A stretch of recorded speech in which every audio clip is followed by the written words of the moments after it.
And that's really where we are now. I think a display of total ineptitude masquerading as progress. I say it would look mad. I say that almost everyone in the country would just think the Tories have completely lost the plot. Running heat pumps and electric cars using fossil fuel-based electricity is a nonsense. All I can see at every turn is looming disaster. I think toast is getting a bit of a bad rap here. We all like toast. I refuse to have Rishi Sunak described as toast. We have liftoff. Welcome once again to Planet Normal, a Telegraph podcast with Allison Pearson. Hello? And me, Liam Halligan. He's even limper than the lettuce. That's the Daily Star's verdict of Prime Minister Rishi Sunak. And as ever, the Star's journalism is based on robust factual analysis, because pollsters' JL Partners found that just 59% of voters who backed Boris Johnson in the 2019 general election still support the Tories under Sunak. That's lower than the 63% score, in Star's words, that the lettuce Liz Truss managed. Towards the end of Truss's somewhat truncated 49-day stint as Prime Minister, the Daily Star did, of course, ask readers to bet which would last longer, Truss's premiership or a putrefying lettuce. These are the journalistic standards, Allison, the rapier-like insights to which Planet Normal must aspire. Are we now witnessing, though, co-pilot, the beginning of the end of Rishi Sunak, with former Home Secretary Suella Braverman pressuring the Prime Minister to tackle the small boats issue, taking the UK out of the ECHR, the European Convention of Human Rights, if necessary? There are rumours swirling of letters being sent to 1922 committee chair Sir Graham Brady. Could the Tories be mad enough to change the leader again before the general election? 4 prime ministers in one parliament. Crikey, as Boris would say. It could happen given that so many Conservative MPs are anyway resigned to losing the next election. There's a lot going on, co-pilot. Current Home Secretary James Cleverly has been in Rwanda, and Boris Johnson's being grilled before the COVID inquiry. But let's start discussing the question at hand. Will Rishi Sunak lead the Tories into the next general election, which needs to happen by January 2025? Or is he toast? I think toast is getting a bit of a bad rap here. We all like toast. What's wrong with toast? I refuse to have Rishi Sunak described as toast, which is a favourite British national dish, unlike our Prime Minister. It's been quite a week, hasn't it, co-pilot, sweeping up after those record net immigration figures last week. The Tory Cabinet, stirred from its coma-like slumber, has sprung into action, and we have seen a bunch of measures which are designed to reduce net immigration. I think almost everybody thinks too little, too late, but they do reduce the capacity of people to bring in dependents, which is a huge number that many people would argue should never have come in the first place. And of course, they have raised the salary, which is what Suella Braverman has been saying for a long time, and indeed, which is what those of us who voted Conservative in 2019 voted for, which was a significantly higher entry point rate for people coming in. So I think the salary has now gone up to 38,000. And in addition to those tightening up, we've had these tightening up criteria for immigration. But of course, Liam, this is the Conservative government now trying to claim some kind of victory or success from this tightening up, which should never have been allowed to be lax in the first place. And I have to say, I did laugh heartily when James Cleverly, the Home Secretary, stood up with a dispatch box and delivered a line from the Alison Pearson column. Enough is enough. Enough is enough of policies which we have been pursuing ourselves and which we have now decided are completely wrong and will be put into reverse. Donna Summer, Enough is Enough. Do you remember that Donna Summer song?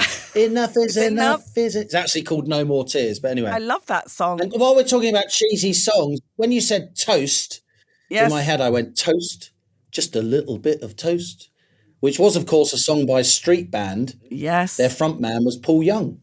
who went on to, love of the common people and all the rest of it. Yeah, he was. And I like that. I love that Donna Summer song, Enough is Enough. But I think Rishi Sunak in a leotard singing Enough is Enough on top of the pops would have been... No, he needs to be Gloria Gaynor in roller skates singing, I will survive, I will survive.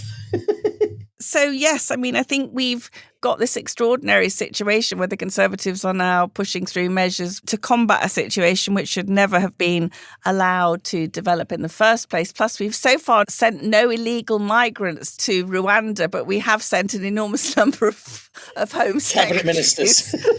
I mean, it's like... And cash. Poor Rwanda. Can you imagine? They're sitting there thinking, oh, God, there's another one coming in now. So cleverly has to try and get round the Supreme Court objections to deporting illegal migrants to Rwanda. The government has now signed a treaty with Rwanda, which basically says Rwanda's saying we're going to be terribly nice to all these people and we're going to give them lovely dance lessons and swimming lessons and so on. Personally, I don't think I've had a look at some of the detail and I don't think any of it's going to actually do anything about the Supreme Court objections, which were really based on the nature of the government and the judiciary in Rwanda. But all of this, as you said, Liam, adds up to a huge problem for the government, particularly with Suella Braverman, now former Home Secretary, taking aim from the backbenches with a very, very well-aimed attack today, saying that the Conservative Party was heading for electoral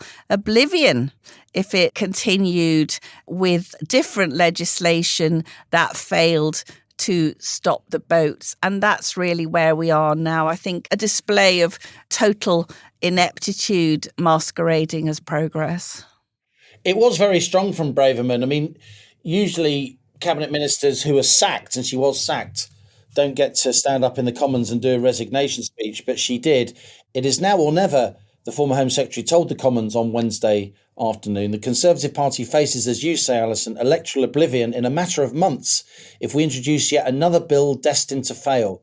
Do we fight for sovereignty or let our party die? And I agree with you. I'm no lawyer, but reading the runes and talking to people, if the sum total of the government's action is to, issue a letter which Rwanda then reissues saying we won't send people who come from the UK back to their home country, because then, of course, if they were asylum seekers, they could be in danger. I don't think the Supreme Court's going to wear that for a moment. No. And I don't think Rishi Sunak and even James Cleverly have got the stomach to actually take the UK out of the ECHR or to introduce legislation that involves a sort of notwithstanding clause that gets around the fact that we are in the ECHR. I think there are dozens of One Nation Tory backbenchers who will say to themselves, and many, many, many civil servants, we do not go to work every day to take Britain out of the ECHR. Of course, the ECHR was written in the shadow of the Second World War by British lawyers.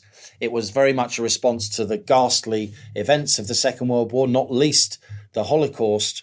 Suella Braverman and other qualified lawyers have said it isn't actually suitable for the modern day where travel is so much easier. We're all connected by social media, and something more modern and updated is needed. But look, Braverman and her troops in the House of Commons and Miriam Cates, the Common Sense group, these overlapping Tory tribes now who really, I wouldn't say they've got knives out for the Prime Minister, but they've got certainly eyebrows raised in his direction. They are now forming a star chamber, if you like, of legal expertise to look through the bill that the government is going to publish that's designed to deal with small boats. And if it's just lip service, if it's a bill that the Supreme Court's likely to reject, again, once it is an act, then I think Sunak is going to come under enormous pressure. And we've had a couple of rebellions in the last 2 days, the biggest rebellions of his premiership so far, particularly on net zero. We're going to come back to that. Yeah. But 26 Tory MPs who voted against the government seemed to be diluting its pledge to not ban petrol and diesel cars until 2035 rather than 2030. That seems to be being diluted. And 26 Tory MPs, including former Home Secretaries Priti Patel, Braverman herself, Jacob Rees-Mogg, former Cabinet Minister John Redwood. I mean, some people will say, oh, they're just the usual suspects. But when you've got a majority, not much more than 50, and 26 of your own MPs are prepared to humiliate you publicly by rebelling, you've got a problem.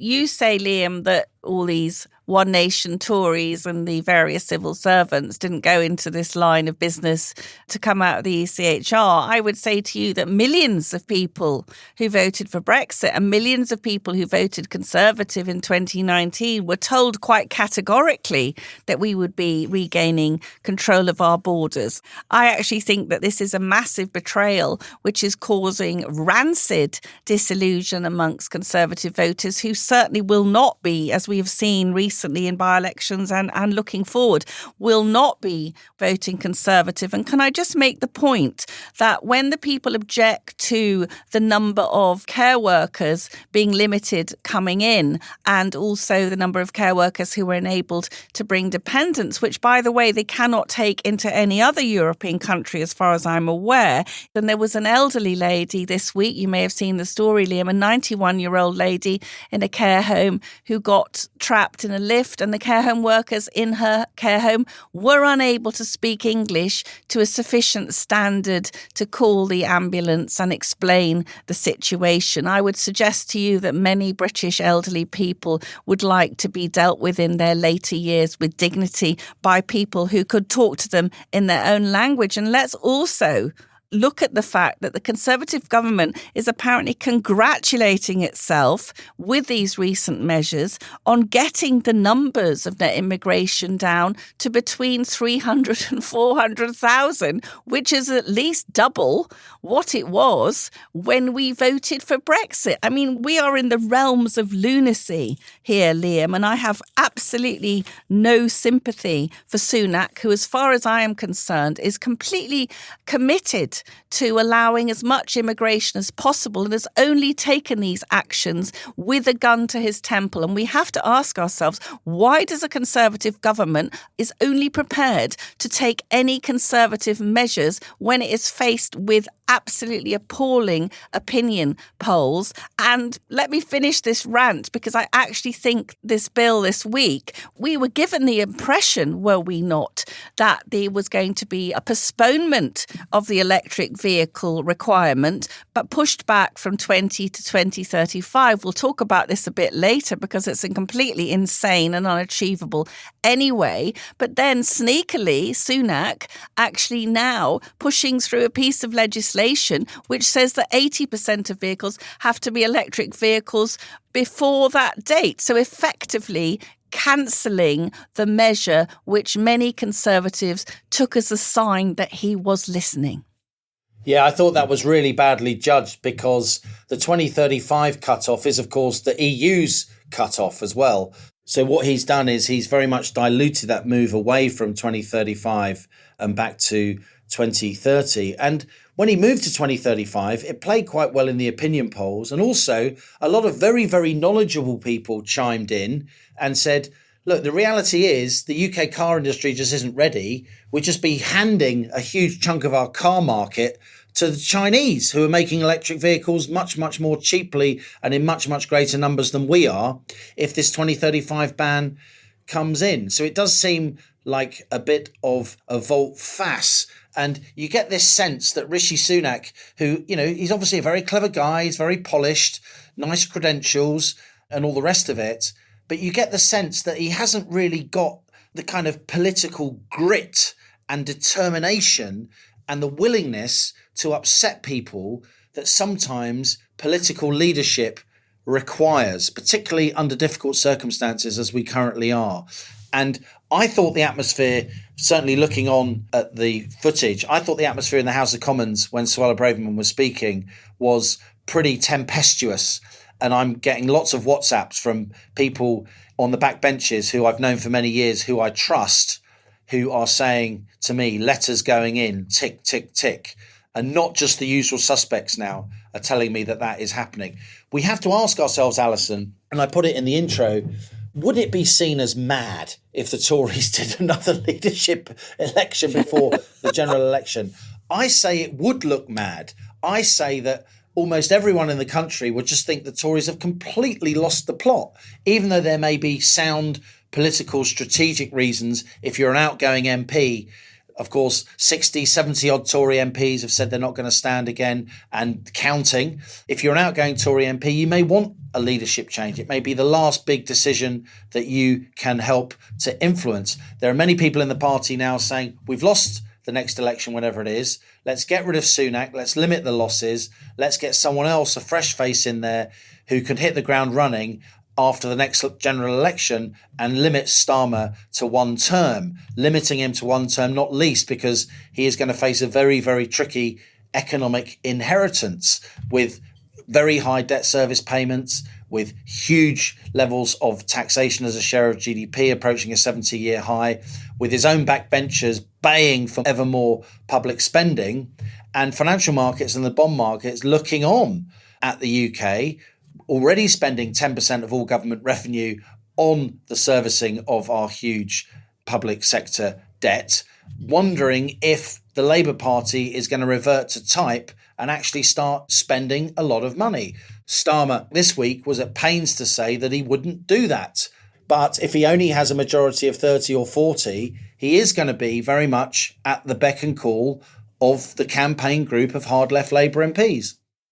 I thought it's very interesting what he did this week. I mean, slightly cheeky, but he wrote a piece for the Telegraph associating himself with the demon witch herself, Margaret Thatcher, didn't he? Pointing out what she needed to do coming into a country that was in a dire state, and also saying very categorically, don't be disappointed, a Labour government is not going to be turning on the spending tap. So I think we are very much now seeing Starmer, whether he's doing Tony Blair's bidding or whether he's merely shaping himself in the image of Blair, that's very much where he's pitching his tent. And by writing that article for the Telegraph, he's reaching out, isn't he, Liam, to Conservative voters massively disillusioned with the Conservative Party and thinking, how could it possibly be worse? Would it be completely bonkers to have another Tory leadership election? Well, clearly the last one was pretty mad. I think that where we are now is we are in the grounds of modifying the scale of the loss. So I think if they go into the next election with Sunak, I think they could easily go below 100 seats. I think it could be even worse than that. We've talked before about the 1924 election, which saw the effective wiping out of the Liberal Party. The leader of the Liberal Party, Asquith, lost his seat. I mean, we would be in dire straits. Everybody can remember, Liam, can't they? Were you up for Portillo, which was the 1997 humiliation of Michael Portillo in his Enfield seat. I certainly think in 2024 we could see a large number of Conservative ministers wiped out. I wouldn't even bet on Sunak holding his seat on the basis that I don't think even Richmond, North Yorkshire could necessarily be a safe seat. So in electing another leader, mad as it might seem, it might restrict the scale of the loss, which would give them a base to build from, or what are they reduced to? I mean, ruins, really. What do you think? I think your call that they could get less than 100 seats is a big call, but you've made some big calls on this podcast in previous months and years, and you've been proved right, except, of course, when you've betted against me and then you've been proved wrong. Of course. But back in 1997, I remember it as a young political reporter, the Tories got 165 seats, down from 343 seats. Wow. So they lost 178 seats. For them to lose even more and go below 100 would be pretty astonishing. I think a lot of it does depend on the economy. Sunak's got a constituency majority of 25,000 plus. If he lost his seat, blimey, I mean, I can't think there'll be many Conservative MPs in the land. I do think that it's interesting what Starmer's doing. His speech this week had all the fingerprints of Peter Mandelson over it, going back to 1997, who is advising the Labour Party. Starmer doesn't only want, as you say, Allison, to reach out to former Conservative voters and particularly the swing voters in the middle of the electorate who determine who gets the keys to number 10. He also wants to goad the left. He wants to have a fight with his own left wing. He wants to wind them up So they start saying nasty things about him. And then he's saying to the rest of the electorate, you see, I'm going to tame these guys. You see the problem I have, but I'm going to tame them. I'm not scared to take them on. I'm not scared to tell them who's boss. And this is a tried and tested Labour election tactic. And it's often quite effective. And it's interesting he chose the Telegraph. It's interesting he chose to present himself, in the words of some of his opponents, as a Thatcher fanboy. It's also interesting to me, I think, that he is hinting, Labour spin doctors are hinting, what Labour may do is pledge to match the Tories' spending plans. So whatever kind of spending plans the government comes up with, and they're going to be pretty tight. That's the only way Jeremy Hunt can make his numbers add up. Of course, his recent autumn statement didn't contain any spending pledges. It was all about taxation. Making the numbers add up means we're going to need to seriously curtail spending in some areas. So by matching the Tory spending plans, Starmer is not only saying to the electorate, I am grown up, I am responsible, I am not like Jeremy Corbyn, I am not fiscally incontinent like some Labour leaders of the past. He's also preemptively blaming the Tories for any austerity that is coming down the track. He is getting it into the electorate's head. And, you know, as Alistair Campbell, Peter Mandelson, all those 1997 stalwarts will tell you, it's all about saying the same thing again and again and again until it finally lands with the general public, who, for them, politics in many cases is just a passing interest. So I do think these are tried and tested Blairite tactics. Starmer will be happy that he's winding up the left, because that is why he's saying what he's saying about Thatcher. So the other big story, Liam, obviously is Boris Johnson has been on the stand at the increasingly ridiculous COVID inquiry. I mean, I've only had snatches of it today. I've been battling on my own a suspiciously COVID-like virus, but we won't mention that because we're not talking about the bloody virus anymore. It was interesting to me, the bits I did catch, that Boris was basically talking about having no choice. I had no other tool, literally nothing else. That he had originally, of course, said, why are we destroying everything for people who will die anyway? And then he said he dissociated himself from those comments when Baroness Hallett asked him about whether he'd been reluctant to lock down. And he said that it was an indication of the cruelty of the choice we faced and the appalling balancing act I had to do throughout the pandemic. What have you made, Liam, of what he said so far? I must say, I think Boris Johnson has done well to keep his temper in check. There were points where he did seem a little curt and short with the QC who was questioning him. There was a moment or two when he looked as if he was literally about to cry. There's obviously huge pressure on him. And let's be clear, whatever you think of Boris Johnson, a lot of the point of this inquiry has been for the establishment, the civil service, all the officials, to blame the politicians rather than blaming themselves. And Boris has very much had a target on his back throughout this inquiry. So for him to turn up and face the music for 2 days, of course, we're recording on Wednesday. He's appearing before the committee on Thursday again. So it's a Wednesday and Thursday. And I think in general, he's held his ground. You get the sense that he's basically saying, I thought lockdown was a bad idea, but I was pushed into doing it. I think that's his general tactic. And I think in many cases, there will be Planet Normal listeners who feel that history is on his side when he said that. When you look at the comparable experiences of Sweden and the UK, of course, with many more excess deaths than Sweden, even though Sweden didn't nearly to the same extent as we did.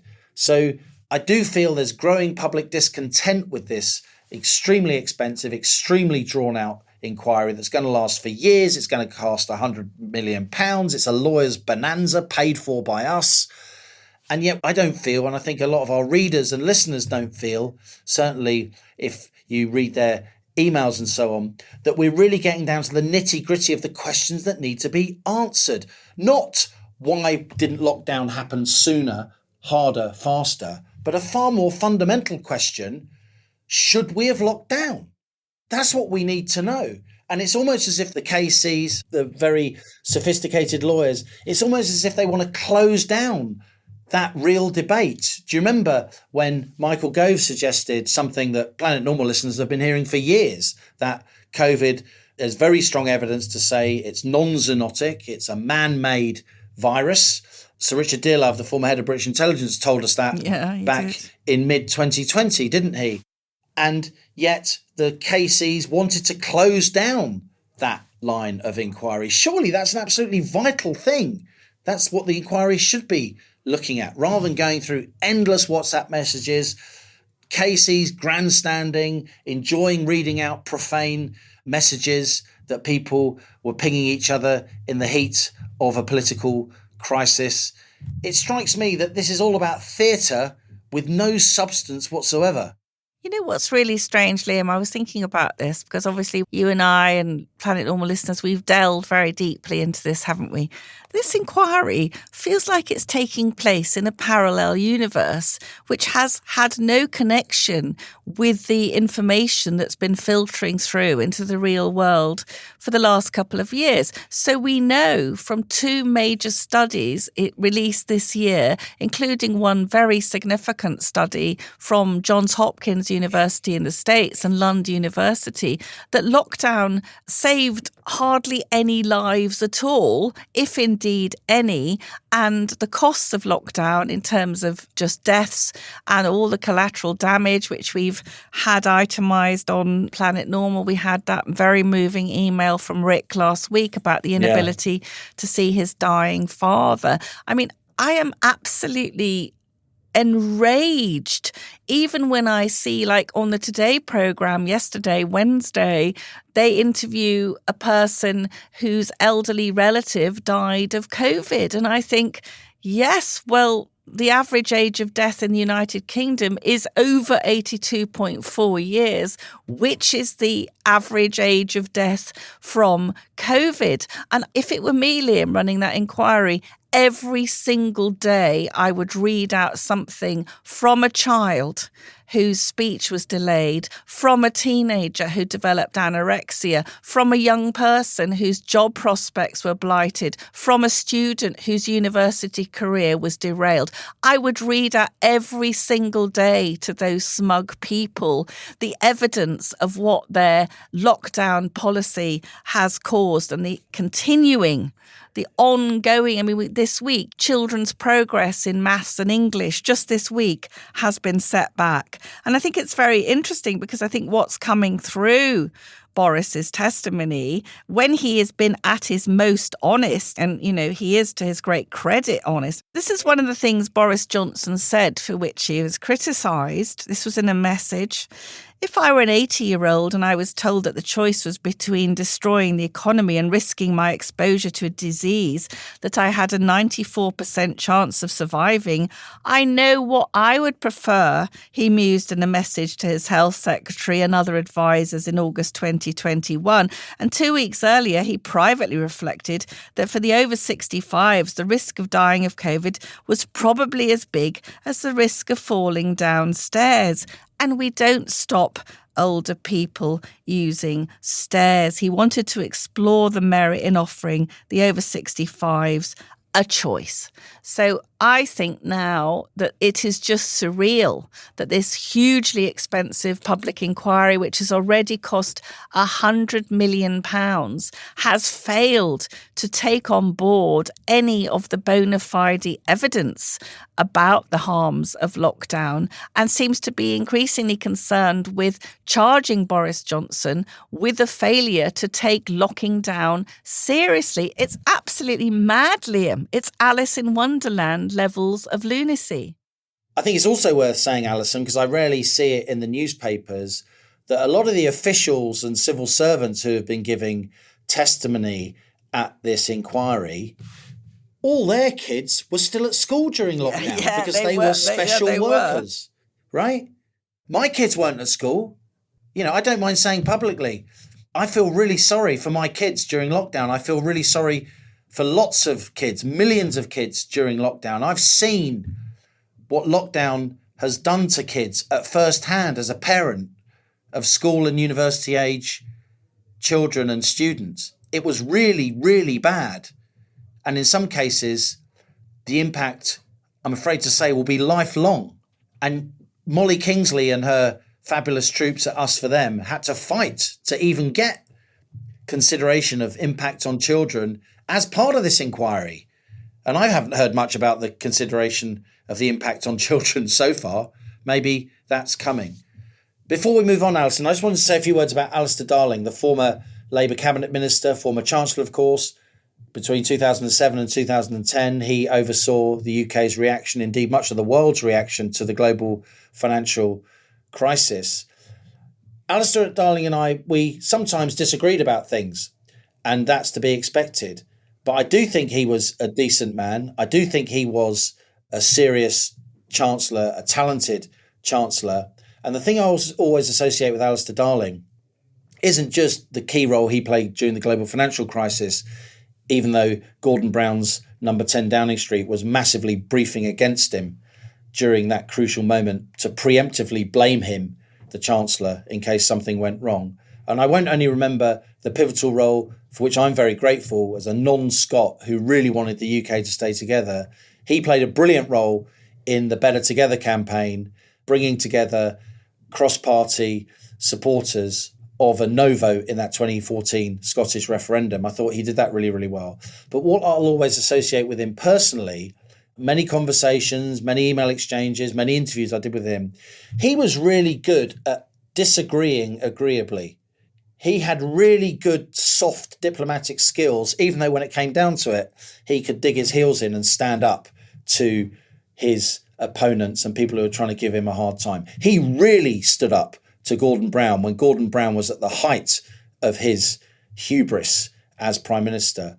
Alistair Darling had to fend off Prime Minister Gordon Brown because Gordon Brown tried to sack him.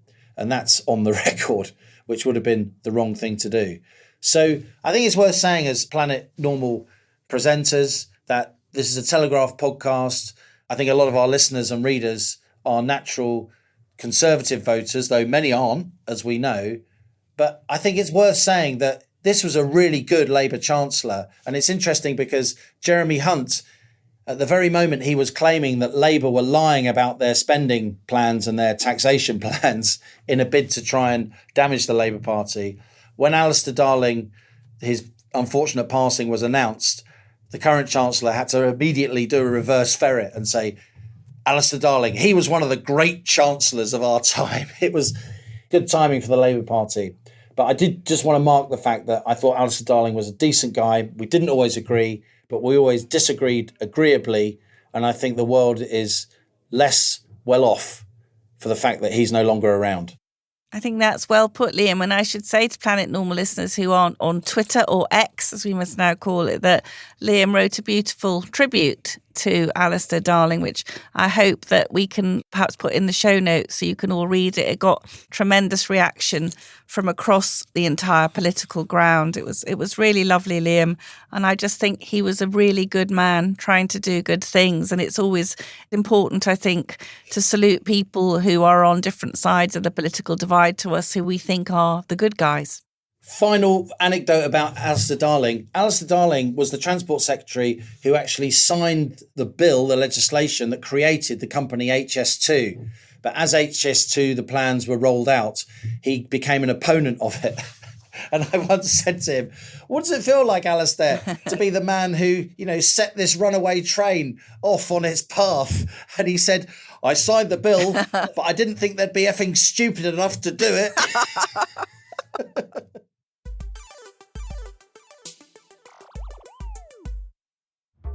Palestinians in Gaza are living through a bombardment that they've never experienced before. Introducing Battle Lines, an original Telegraph podcast. Listen to expert analysis of the Israel-Hamas war, follow on-the-ground reporting, and understand how the conflict is reshaping our world. It's a small country. Everyone knows someone whose relatives have been killed or kidnapped. Things are starting to broaden out from Gaza, from Israel. Listen to Battle Lines every Friday on Apple, Spotify, or wherever you get your podcasts.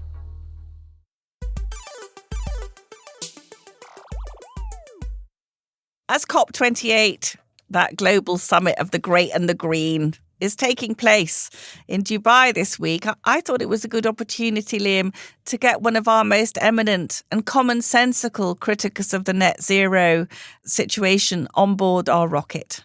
Michael Kelly is Emeritus Professor of Engineering at the University of Cambridge. He's a Fellow of the Royal Society, of the Royal Academy of Engineering, of the Institute of Physics, and of the Institution of Engineering and Technology, as well as senior member of the Institute of Electronic and Electrical Engineering in the United States. When Michael Kelly concluded his academic career, he was the inaugural Prince Philip Professor of Technology at Cambridge. Michael's main research focus was in new semiconductor physics and technology for ultra-high-speed electronic devices and the manufacturability of semiconductor structures at the nanoscale. Michael Kelly is a trustee of the Global Warming Policy Foundation, which is where I was lucky enough to meet him. For a decade or more, he has been a powerful, if shamefully lonely voice, wondering how on earth our country is supposed to hit net zero without the money, the materials, or the workforce. I began by asking Professor Kelly whether there are signs at COP28 that the narrative is starting to unravel. Well, I'm sort of quite encouraged. I mean, I agree with the Prince. I'm all for winding down fossil fuels only if and only we have a satisfactory, practical, affordable and reliable alternative. That is, we moved from the essentially bicycle power to motorbikes or horsepower to cars because the new technology was available to do something that the horse and the bicycle didn't do. As soon as we get new forms of cars and new forms of everything else that do better, I, for example, am wondering, I don't know how to get a hold of the data, but I'd like to know what was the fate of electric cars that got stalled in Cumbria over the last few days. Did they run out of batteries? And if so, did they have to be towed away? I'm all with the Prince, provided there's a practical alternative ready to deploy at scale very rapidly.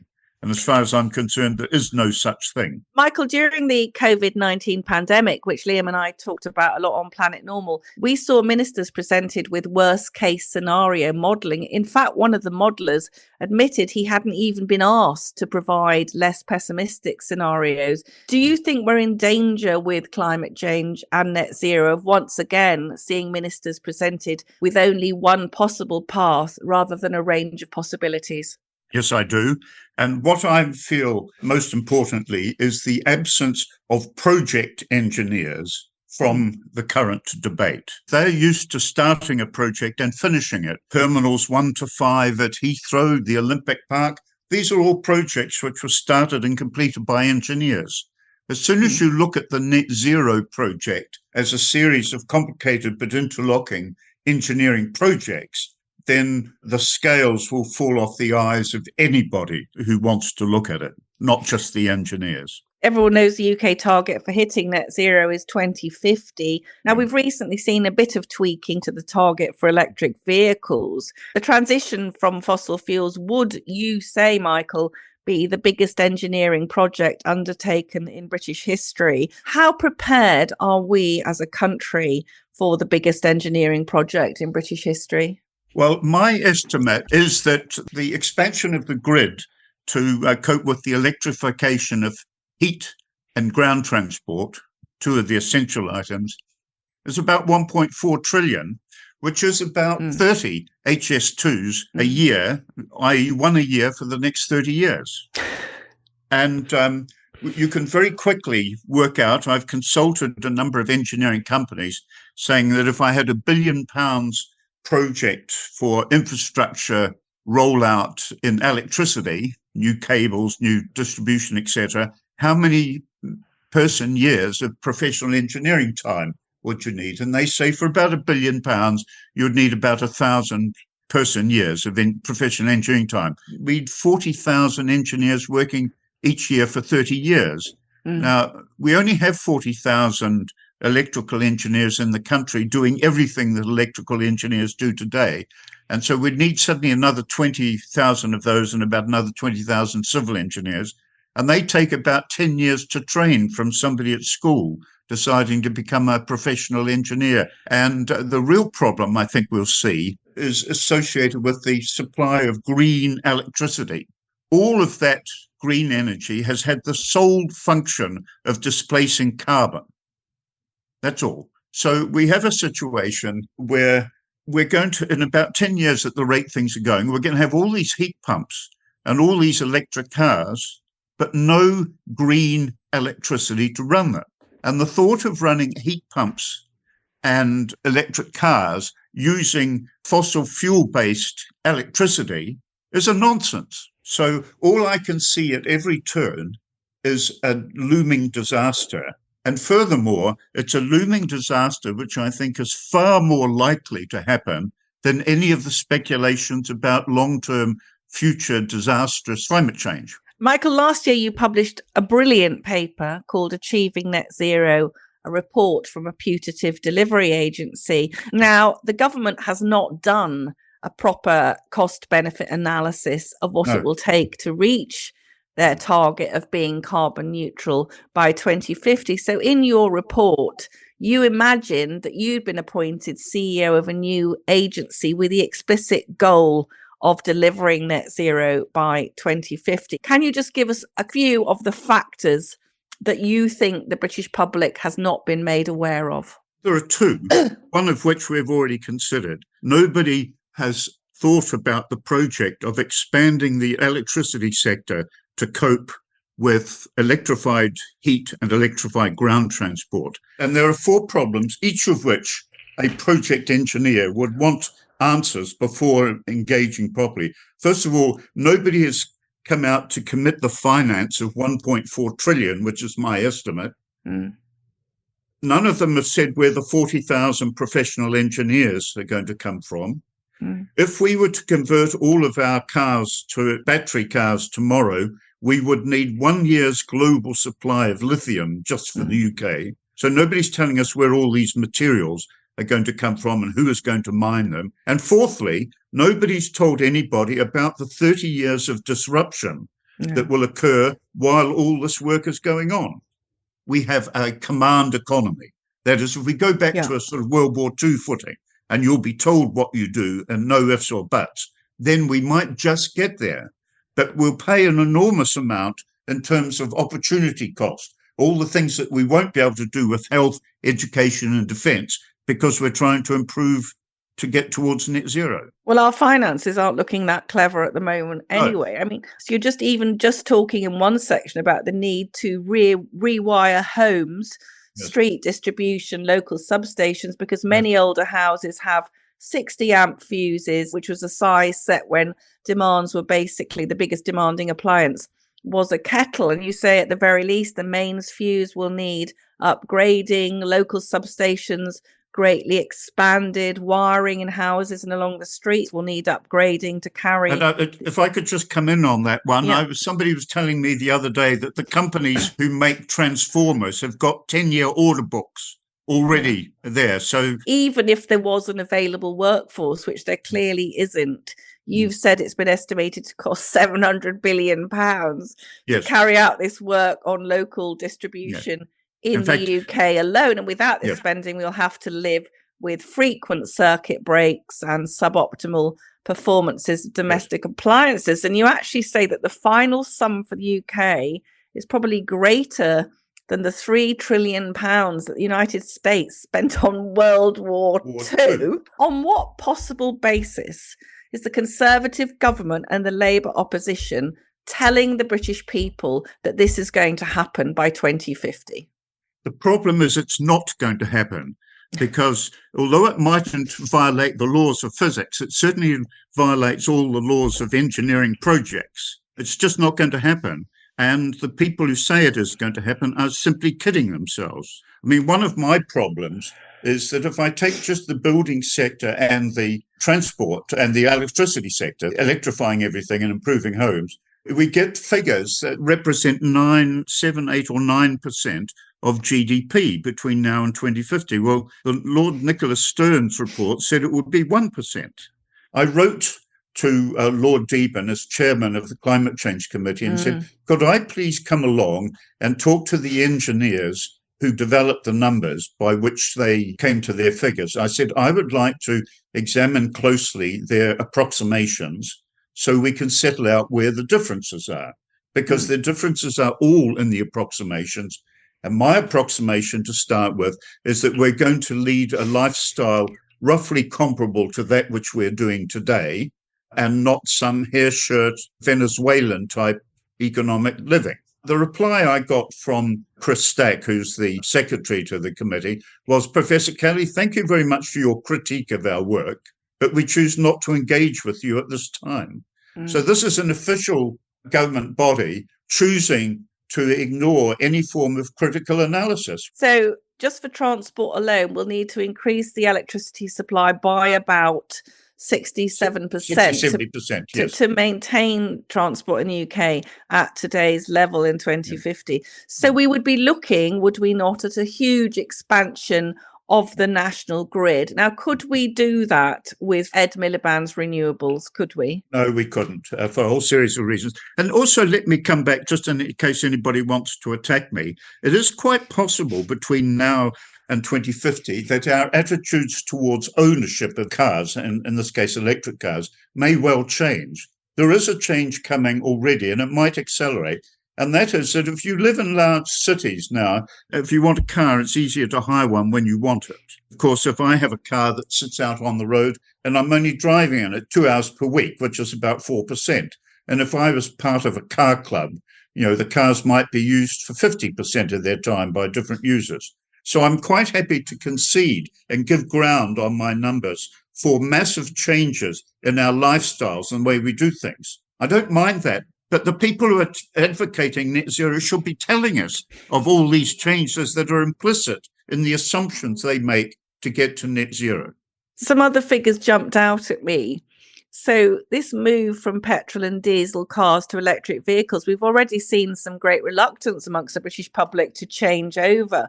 And you've said that if the UK were to convert overnight to an electric vehicle fleet, these are some of the materials that we would require. I think it's worth reading them out, Michael. So we'd need 207,900 tonnes of cobalt. That's almost double the annual global production of cobalt. 246,000 tonnes of lithium carbonate. That's 3/4 of the world's current production. At least 7,200 tonnes of neodymium and dysprosium. Nearly the entire world production of neodymium. And 2,362,500 tonnes of copper, and that's more than a sixth of the world's production in 2018. So as you say, we see a very steep rise in the mining of these materials, which do involve unregulated and child labour, as well as dreadful impact on biodiversity, which Extinction Rebellion and Just Stop Oil are tremendously keen in preserving. This is not even vaguely plausible, is it?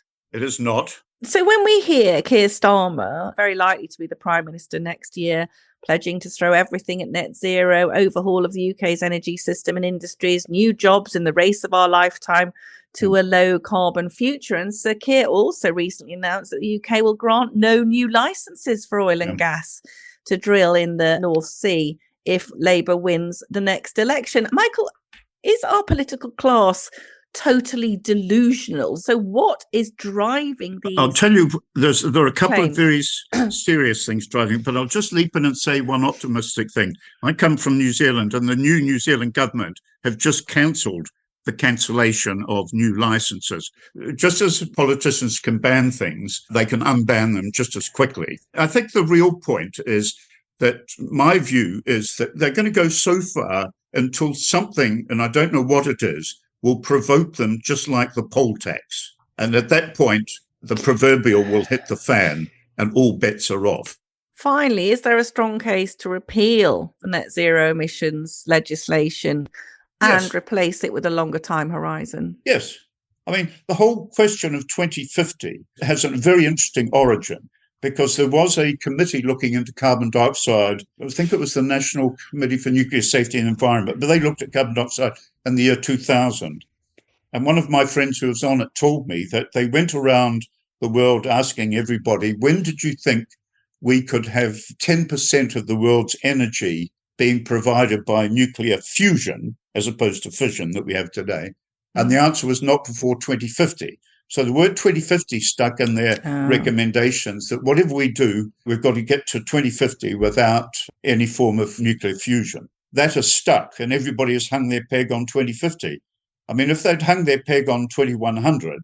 The other thing I think that's really interesting today is if you actually look at the world today compared with 1800, and the temperature has gone up by 1 degree, although everybody keeps telling us about how much worse the weather is. In fact, when you look back in history, first of all, there were fewer people in many places to record what happened. There's no evidence that in long-term thinking, in long-term reckoning, that the individual events are getting worse or more intense. And this is a thing which it doesn't matter how many times people do the analyses, it's just ignored. Well, I say on behalf of the residents of Planet Normal that we are very, very glad and lucky that we've got someone as eminent, brilliant engineer as you to point all this stuff out to us. I'm certainly planning on being alive in 2050 to say I told you so. Okay. Thank you so much. I thought that was really interesting, Allison, a brave academic. There aren't many people at such eminent universities as Cambridge who are backing Michael Kelly, but clearly he has astonishing credentials. And I just wanted to point out the sort of geopolitics of this. Rare earths are so important, those elements in making electric vehicles. And guess what? China has 34% of known global reserves of those 17 elements, the so-called rare earths that we need for not just electric vehicles, but wind turbines, lasers, other forms of consumer electronics. The Chinese have got 34%. The Americans have got just 2%, and the Australians have got just a little bit more. So China really dominates. And China hasn't only got 34% of known global reserves of rare earths. They accounted last year for 70% of production of rare earths across the world. And they've got 85% of the capacity to produce, the machinery and the mining technology and the plant. 85% of the capacity to process rare earth ores so manufacturers can use them is controlled by China. Is this really a good idea? Didn't you think, Liam, listening to Professor Kelly, is any of this a good idea? I want us to go on and keep discussing this because I think there's nothing more important than our country. I just want to say that the groupthink which bedeviled our response to COVID should not be allowed to bedevil our response to climate change or indeed net zero. The idea that we are embarked on a path which is going to be ruinous in terms of expense and with little or no positive outcome absolutely appalls me. And I really urge Planet Normal listeners, in the show notes, you'll be able to read Michael Kelly's extraordinary risk-benefit analysis of what trying to reach net zero by 2050 would actually involve.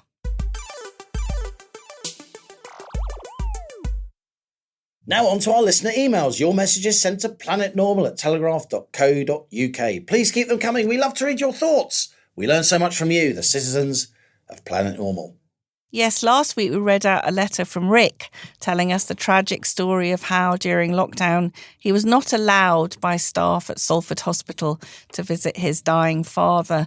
Many listeners were incredibly moved by Rick's story and had similar cruel tales of their own. Nick says, "Thank you for reading Rick's letter, and equally thanks are due to Rick for his fortitude during such an awful experience. My reaction would have been to smash through the door, even though the consequences would in many ways have been worse from the authorities that not only lost all sense of rational judgment, but humanity too during those dark weeks and months. There must be many like Rick and his sisters," says Nick, "who are suffering in similar ways, riven with guilt because they were forbidden to care for their dying or adequately mourn their dead.